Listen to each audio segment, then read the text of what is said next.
Aí, ao invés de Jesus nos tirar dessa situação tão caótica, tão difícil, tão complicada de se viver, parece que em vez de Jesus nos colocar num oásis no deserto, Ele nos tira de um deserto e coloca em outro deserto. Ou Ele nos tira de um deserto e coloca-nos num vale, nos vales da vida. Ou como é difícil entender os propósitos de Deus na nossa vida. Como é difícil entender os planos de Deus na nossa vida. Os meios que Ele utiliza são meios inquestionáveis. E o Espírito Santo de Deus te trouxe a esta tarde, neste lugar, nessa igreja, para dizer para ti: se você está passando pelo vale da sombra da morte, se você está passando por momentos difíceis da sua vida, se você está passando por momentos complicados da sua vida, não questione com Deus, porque foram os métodos, os meios que Jesus encontrou para te colocar dentro do propósito que Ele estabeleceu. E tenha certeza que os métodos que Ele utilizou e os propósitos que Ele escolheu para abençoar a tua vida são muito melhores do que você imagina. Aleluia!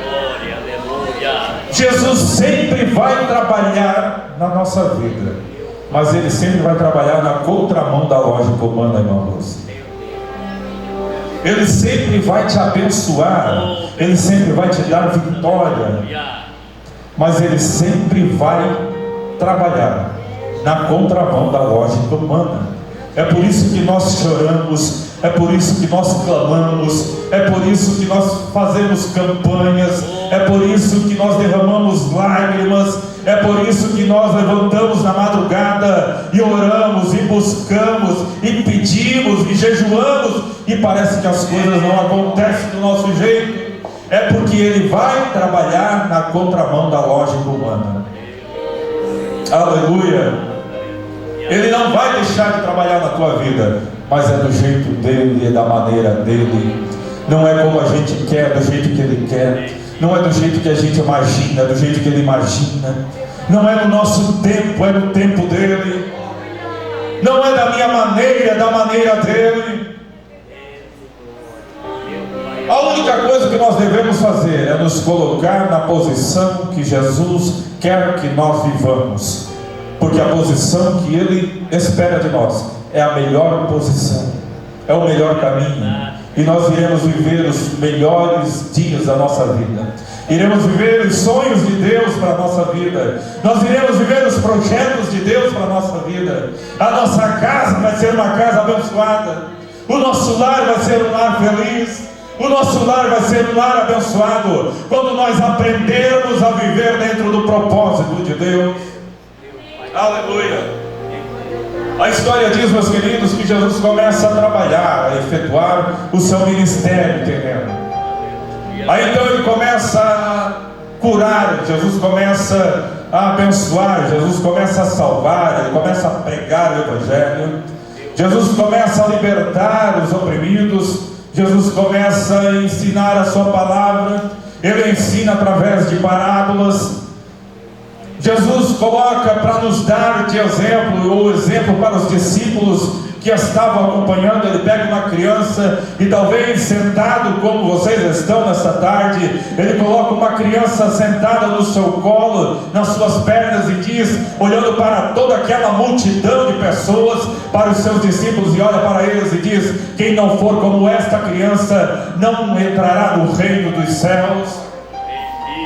Jesus começa a efetuar o seu ministério terreno. E depois de um tempo de trabalhar na terra, depois de um tempo de efetuar o seu ministério, Jesus sabe que está findando o seu tempo terreno. Ele precisa ir para Jerusalém. Ele pega os seus 12 discípulos, aqueles homens que Jesus havia escolhido um a um para efetuar ou dar continuidade ao seu ministério terreno. Homens importantes, homens selecionados por Jesus, homens com suas características peculiares, diferentes uns dos outros, pessoas que, se nós formos analisar a vida de cada um dos seus discípulos, nós vamos nos identificar com um deles. Jesus olha para os seus discípulos e diz para eles: vamos para Jerusalém, Porque lá em Jerusalém vai se cumprir na vida do Filho do Homem, dizendo para si mesmo: lá em Jerusalém se cumprirá na vida do Filho do Homem tudo aquilo que pelos profetas foram falados, tudo aquilo que pelos profetas foram proferidos. Ele pega seus discípulos e vão em direção a Jerusalém. Só que no caminho de Jerusalém eles entram dentro de uma cidade chamada Jericó. Aleluia. Eles entram dentro de uma cidade chamada Jericó. E Jesus sempre vai trabalhar na contramão da lógica humana. Ali em Jericó há um homem odiado pela sociedade. Na cidade de Jericó há um homem que as pessoas não gostavam de ficar próximo a ele. Em Jericó havia um homem que as pessoas repudiavam ele por suas atitudes, por seus atos. Um homem chamado Zaqueu, uma pessoa que as pessoas não queriam tê-los como amigo, próximo a ele. Mas Jesus trabalha na contramão da lógica humana. Tudo aquilo que o homem despreza, Jesus desce e diz: não, eu não te desprezo não. Tudo aquilo que o homem despreza e não dá valor, Jesus desce e abraça ele e diz para ele: tu tens valor para mim sim. Tu tens valor para mim sim. Não importa o que as pessoas estão dizendo a teu respeito, o que importa é o que eu penso da tua vida. E o que eu penso da tua vida é muito melhor do que você imagina. Aleluia. Jesus sempre vai trabalhar na contramão daquilo que nós pensamos e imaginamos. Exemplo disso, irmão Fábio, a Bíblia nos diz no livro de Lucas, capítulo de número 8, que havia ali uma mulher que havia 12 anos sofrendo com um fluxo de sangue, uma hemorragia. E a Bíblia diz que Jesus está na cidade, e aonde Jesus está, uma grande multidão está acompanhando Jesus. E aquela mulher sabia, pela cultura judaica daquele tempo, era uma tradição dos judeus daquela época, fazia parte da cultura, e eles sabiam que todo aquele que conseguisse tocar nas orlas das vestimentas de Jesus seria curado, segundo a tradição judaica daquela época. Jesus está caminhando, uma grande multidão acompanha Jesus. Aquela mulher sofrendo, ela pensa consigo: se eu apenas tocar nas vestimentas de Jesus, eu serei curada. A Bíblia nos diz, meus queridos, que aquela mulher chega próximo a Jesus, ela toca em Jesus, e quando Jesus é tocado por aquela mulher, Jesus para de caminhar. Ele olha para os seus discípulos e diz: alguém me tocou. O apóstolo Pedro olha para os discípulos que estão com Jesus, olha para Jesus e diz para ele: como assim, Jesus, alguém te tocou? A multidão está aqui, a multidão te toca, a multidão te oprime, e o Senhor diz: quem me tocou? Jesus olha para eles e diz: não foi um toque normal, alguém me tocou diferente, porque de mim saiu virtude. E oxalá, pastor Valdeli, que nessa tarde todos nós que viemos aqui viemos tocar de uma forma diferente no Mestre. Jesus está esperando que você rasgue o seu coração e toque nas vestimentas dele. Toque em Jesus de uma forma diferente. Talvez Jesus te trouxe esta tarde aqui, nesta tarde, para você tocar de uma forma diferente nele, para que venha sair virtude dele, para que venha sair poder dele, para que você venha ser curado das suas enfermidades. Aleluia. Está todo mundo te tocando, o povo te oprime, o povo te toca. Não, é um toque diferente. A Bíblia diz, meus queridos, que Jesus diz para os discípulos: vamos entrar dentro deste barco e vamos atravessar para outra banda do mar. Eles entram dentro do barco, começam a navegar, e a Bíblia diz, meus queridos, que quando eles estão com a sua embarcação no meio daquele mar, se levanta uma grande tempestade, o vento se levanta, as ondas são muito fortes, uma grande tempestade no meio daquele mar, e a Bíblia diz, a história diz, que aquele barco começa a ser jogado de um lado para o outro, e os discípulos atormentados com medo medos de serem mortos, assustados pela grande tempestade. Eles vão até onde está Jesus, e Jesus está dentro do barco. Agora vocês imaginem uma embarcação com 12 pessoas, 13 pessoas, 12 discípulos e Jesus. Esta embarcação está sendo jogada de um lado para o outro. O vento é muito forte, a tempestade é muito forte, as ondas são muito fortes. Aqueles homens que ali estão, eles estão com medo de ser naufragados, que seu barco se naufrague e eles morram naquele mar. E Jesus onde está? Jesus está dentro do barco dormindo. Gente, é quase que impossível uma pessoa dormir dentro de um barco com o vento chacoalhando o barco de um lado para o outro, dentro de uma grande tempestade. É que Jesus trabalha na contramão da lógica humana. Bendito seja o nome do Senhor. Ele vai trabalhar na sua vida. Ele vai trabalhar na sua casa. Ele vai trabalhar na sua família. Ele vai trabalhar nos seus filhos. Ele vai trabalhar no seu casamento. Ele vai trabalhar nos seus negócios. Ele vai trabalhar na sua empresa. Ele vai trabalhar no seu corpo físico. Mas é do jeito que Ele quer e no tempo que Ele quer. Eles estão entrando em Jericó. Aleluia. A fama de Jesus era tão grande que toda a Palestina, toda a terra já ouvia falar de Jesus. Os atos e os feitos de Jesus já haviam se espalhado por toda a terra. Este homem chamado Zaqueu, a Bíblia diz no versículo de número 3, ele procurava ver quem era Jesus. E isso me chama a atenção. Quando eu li este texto, começou a me chamar a atenção. Me chamou a atenção porque o que motivou Zaqueu em querer saber quem era Jesus? As suas necessidades, os seus desprezos, o modo dele viver de forma ilícita, a solidão. O que motivou Zaqueu de procurar ver quem era Jesus? Mas alguma coisa motivou esse homem de procurar ver quem era Jesus. Assim como alguma coisa tem te motivado de ver quem é Jesus nesta tarde. E a mesma atitude que Zaqueu teve, você também está tendo hoje. É por isso que você veio aqui neste lugar. Porque da mesma maneira que Jesus teve um propósito na vida de Zaqueu, Jesus também tem um propósito na tua vida. Só que o interessante, igreja, de aqui está, é que a Bíblia diz que foi gerado dentro do coração de Zaqueu um sentimento de ver quem era Jesus. Talvez uma simples curiosidade pela fama de Jesus. Talvez o que motivou Zaqueu foi o simples fato de saber que aquele homem que estava entrando na sua cidade, na cidade de Jericó, era um homem que já havia curado, era um homem que pregava sobre salvação, era um homem que tinha feito leprosos ser curados, surdos ouvirem, cegos enxergarem, paralíticos andarem.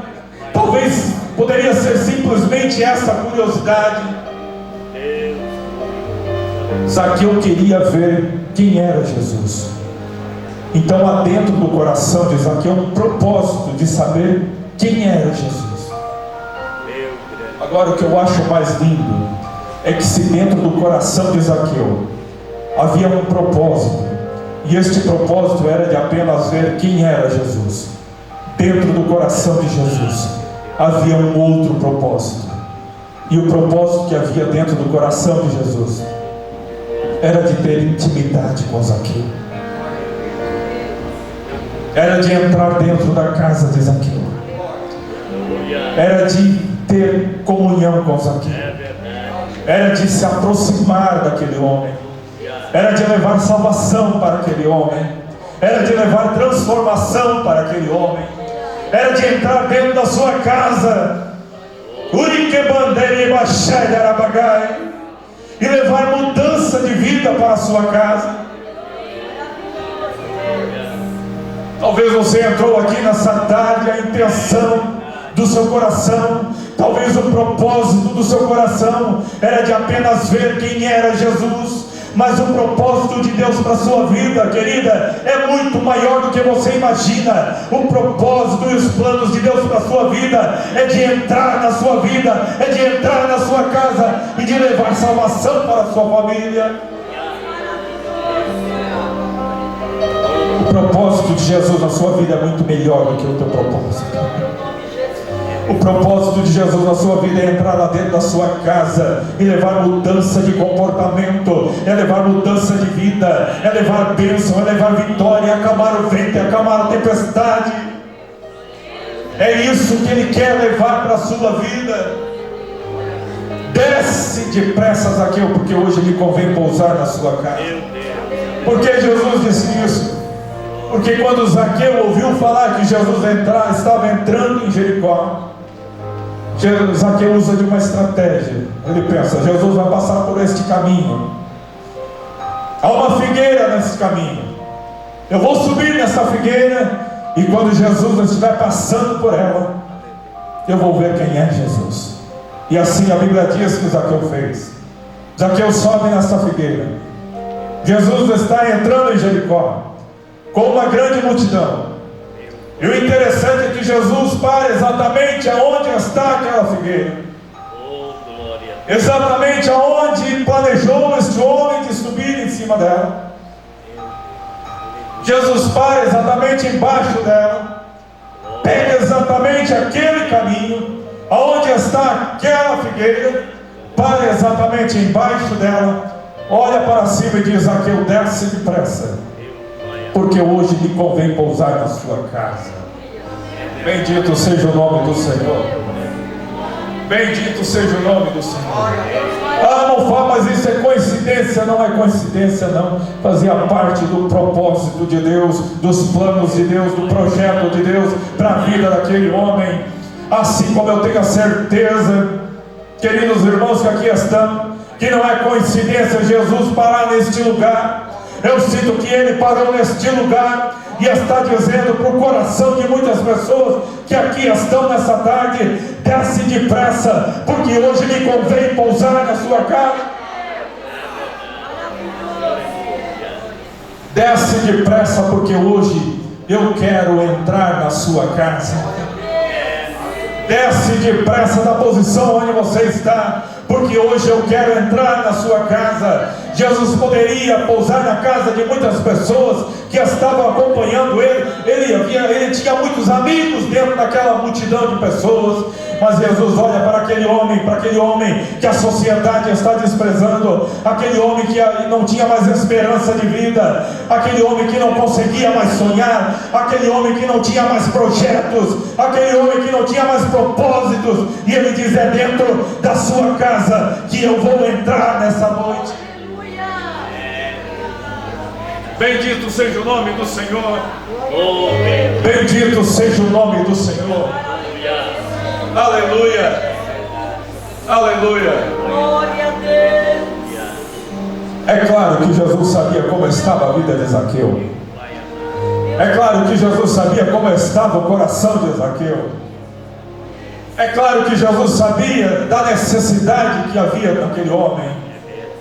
É claro que Jesus sabia de suas limitações. É claro que Jesus sabia das suas dificuldades. É claro que Jesus sabia das suas barreiras. É claro que Jesus sabia dos seus montes. É claro que Jesus sabia dos seus vales, dos seus desertos. E não foi nada de coincidência. Ele disse para Zaqueu: é você mesmo que eu escolho. É o que Jesus está dizendo nessa tarde. É você mesma que eu escolho nessa tarde. E você não vai voltar para a sua casa da mesma maneira que você entrou nesse lugar. Eu volto para a sua casa te carregando em meus braços.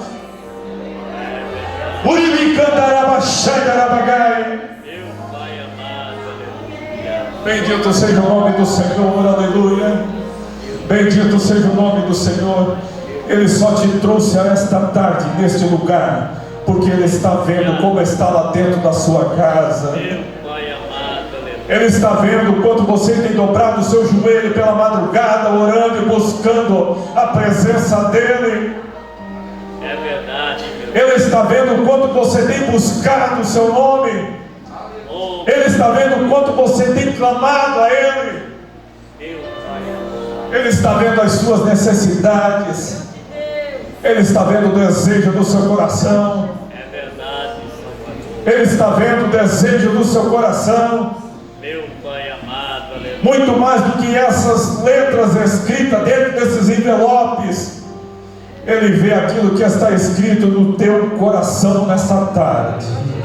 E Ele está dizendo: não te preocupa, filho, não te preocupa, filha, porque Papai do céu nessa tarde vê tudo. É como olhos como chama de fogo, que vai ver, que contempla todas as tuas necessidades, tudo aquilo que você precisa, tudo aquilo que você veio buscar nessa tarde. Não te preocupa, porque eu tenho a solução para tudo. Aleluia. Meu Pai amado. Bendito seja o nome do Senhor.